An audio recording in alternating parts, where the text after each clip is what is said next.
The Lord be with you. And with your spirit. A reading from the Holy Gospel according to St. Mark. Glory to you, O Lord. Jesus said to his disciples during that period, after trials of every sort, the sun will be darkened, the moon will not shed its light, stars will fall out of the skies, and the heavenly hosts will be shaken. Then men will see the Son of Man coming in the clouds with great power and glory. He will dispatch his messengers and assemble his chosen from the four winds, from the farthest bounds of earth and sky. Learn a lesson from the fig tree. Once the sap of its branches runs high and it begins to sprout leaves, you know that summer is near. In the same way, when you see these things happening, you will know that He is near, even at the door. I assure you, this generation will not pass away until all things take place. The heavens and the earth will pass away, but my words will not. As to the exact day or hour, no one knows it, neither the angels in heaven, even the Son, but only the Father. Sisters and brothers, the Gospel of the Lord. Praise to you, O Lord Jesus Christ. Come, Holy Spirit, come, Holy Spirit, bless this and worthy priest, that I may share with humility and with the heart, and that people listen with their hearts. Come, Holy Spirit, come. Sisters and brothers, the gospel today talks about the end times. Lots of tribulation and sufferings. There is an end time. Nakakatakot po ang description. And I think you can relate with this as we are anticipating the arrival of Super Typhoon Pepito. And there's always fear. I can imagine po, bagbaha, papasok na naman ng tubig sa mga ibang bahay. O kaya iakyat na namin palagi yung refrigerator, baka mabasa kaysa isang refrigerator. These are the fears we all have. Siguro yung mga mayayaman, wala lang, okay lang. Sayang, napospon yung party ko, mamaya sana party. Yun lang iniisip nila. But for many people, it's so much fear and insecurity. Makiisa po tayo in prayer, mga kapatid. At sana po, let's meet everything, face fear with faith. And with faith comes hope and joy. Kanina nga, kinakanto ko, siguro kantahin din natin, Bagyo na, sinta ko. Yun. Pero sinasabi ni Lord, ala kita. The Lord is thinking of you and me in every bagyo na dinadaanan natin. Huwag ka nang mangamba, kasama kita. Shall we sing that with faith? Bagyo na, sinta ko, ala kita. Huwag ka nang mangamba, kasama kita. Doesn't that have an effect right away? Kasama natin si Lord. Andiyan pa rin mga problema. But with faith, we rise above anumang bagyo. And please don't forget, walang bagyong forever. Dumadaan lang ang bagyo. And God only God is forever. Okay, before the bagyo, during bagyo, after bagyo. Before the storm, what do? Prepare and pray. Ihanda natin. Let's be prepared. Mahirap po yung unprepared. So whatever you can prepare, ihanda nyo na. Marami, ay ihanda ko lang yung cellphone ko, baka ma-discharge, wala na akong cha-charge. Some of us are so petty. Palagi yung mga pang-sarili lang. So don't forget, prepare and pray. During the typhoon, samantalang bumabagyo, what do? Take care and pray. Ingat lang. Take care of yourself. Take care and pray. Oh, after the bagyo, tapos ng bagyo, anong gagawin natin? E di, move on and pray. Bakit pray? Thanksgiving. May iba kasi, wala ng bagyo, wala na, be back to, no, hindi ka man lang nagpasalamat. Thanksgiving. And please don't forget, after the bagyo, time for caring and sharing. Marami po kasing nahirapan. Mga iba ay tapos ng bagyo, wala lang nangyari. Mayroon po kong kakilala, ang ganda po. After every bagyo, she writes a check para sa mga matutulungan ko. Ganun lang. That's what it means. Sana po, anumang maibigay din natin. Kasi marami pong mas nahirapan. This is what the Lord wants us to do. And sana po, we pray na wala nang calamities na ganito. Kasi marami ng calamities sa bayan natin. Political calamity. Ang daming mga bagyo. Ang daming mga tao. Think of 1, 2, 3, a few people. Sila ang nagpapahirap sa napakarami. Sila ang bagyo. They cause so much destruction. Please pray. Let's pray na sana naman hindi na lang kunin nila lahat yung mga pera, pati ang pera na mahihirap. And on a personal note, tanungin mo nga sarili mo, baka ikaw ang bagyo sa bahay ninyo. Pag dumarating ka, kinakabahan na lahat, tahimik na lahat, nakayuko na lahat. Ikaw ba ang bagyo sa buhay ng ibang tao? Sana kung bagyo ka man, huwag naman signal number 3, at signal number 1 lang, o kaya depression, ba na ganun lang, LPA lang, low pressure area lang. Kapatid, huwag tayong maging bagyo. Your loved ones, are they unhappy because of you? Your loved ones, are they suffering because of you? Huwag po tayong maging bagyo.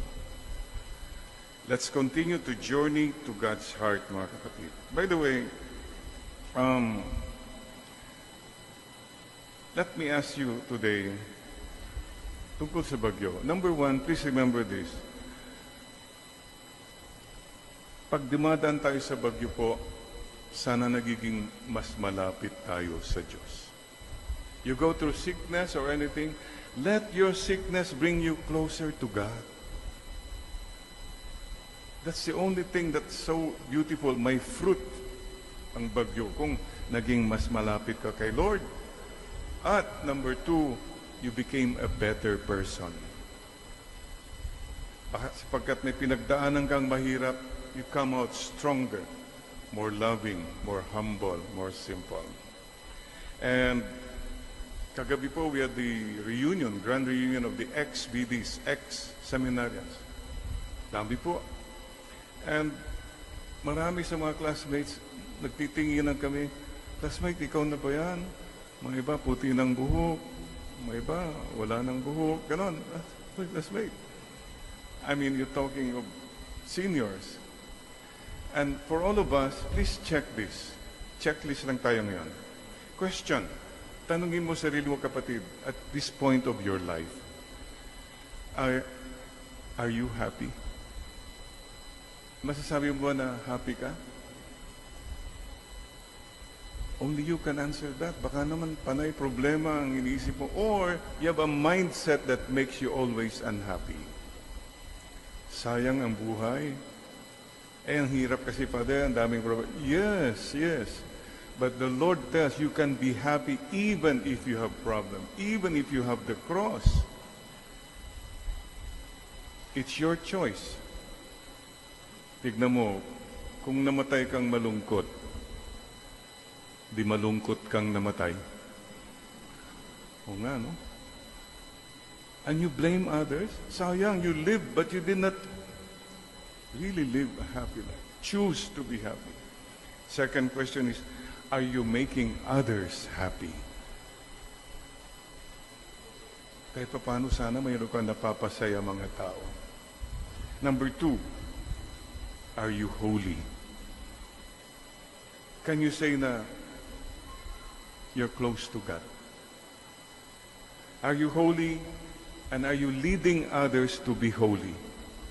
Meron ba mga taong nadadala mo kay Lord? Please continue that. Don't give up. If your husband comes closer to God because of you, congratulations. Your wife comes closer to God because of you, congratulations. Bakit ka naging closer? Kasi ang dami kong suffering sa husband ko. Ay, ganun ba yun? Ang dami kong suffering sa wife ko. Whatever, basta yun po ang point. Mayroon tayo sanang natutulungan. And another question I ask all of us today. Are you kind? Are you a kind person? Or are you proud? Are you selfish? Are you greedy? Ikaw ba'y mayabang, mapagsarili, matapang? These are questions we ask. Lord, sana po ihangin na ng bagyo ang ating mga kayabangan, katapangan, kasungitan. Bagyo Pipito, dalhin mo na ang mga ito.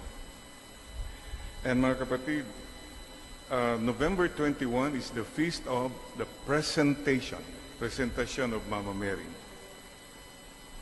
And next Sunday, by the way, is already the last Sunday of the year. Next Sunday is Christ the King Sunday. And we are all reminded, harap tayo lahat kay Christ the King at the end of our lives. Kapatid, sana po presentable ka. Kahit pa paano presentable ka pagharap mo kay Lord. Let's all strive. We are all sinners. But kahit pa paano sana we strive na pagharap ko sa iyo, Lord, I'll be presentable. Presentable. Footnote pala, itong Saturday, you have a Eucharistic Congress dyan po sa Pink Sisters, Hemady, this Saturday, November 30. 30 na ba? Next Saturday. Okay. Anong year? 2023.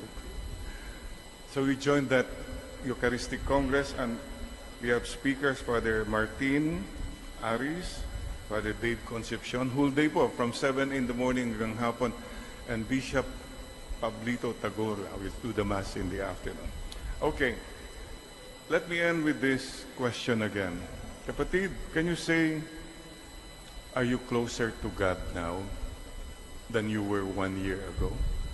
Masabi mo ba na yung relationship mo kay Lord mas personal, mas real na? Sana all, tayong lahat. Number 2, are you loving God more now? Sabi niya, love God with all your heart, with all your soul, with all your strength, and with all your mind. And the final question I ask all of us today is He is God, finally, your God. Yung masasabi mo, Lord, kayo po talaga ang Panginoon ko. I hope you can answer that and say, yes, Lord, kayo po ang Panginoon ko. You are my God. Let's pray for that. And pakicheck mo rin, journey. We're journeying towards the end time. If you have this in your life, love. Check. Number 2, joy. Check. Peace. Do you have peace in your life? Patience. Are you patient? Kindness. Are you kind to people? Goodness. Masasabi mo you're good? Faithfulness. Gentleness. Self-control. If you can say yes, congratulations. You have the Holy Spirit in you. These are the fruits of the Spirit. Galatians chapter 5, 22 to 23. Yan lang naman mag-gauge natin if God is really with us. Kabaliktaran po. Do you have this in your life? 1, hatred, anger, sadness, stress, impatience, bad deeds, unfaithfulness, roughness, toughness, and no self-control. If you have these in your life, you have the fruits of the evil spirit. Mga kapatid, let's all try our best. Let's all try our best to live with the Holy Spirit. And one final question. Some people, so you have all the provisions in life. Magandang buhay mo, you have money, you have clothes, everything. You're all provided for. But question is, saan ka ba papunta?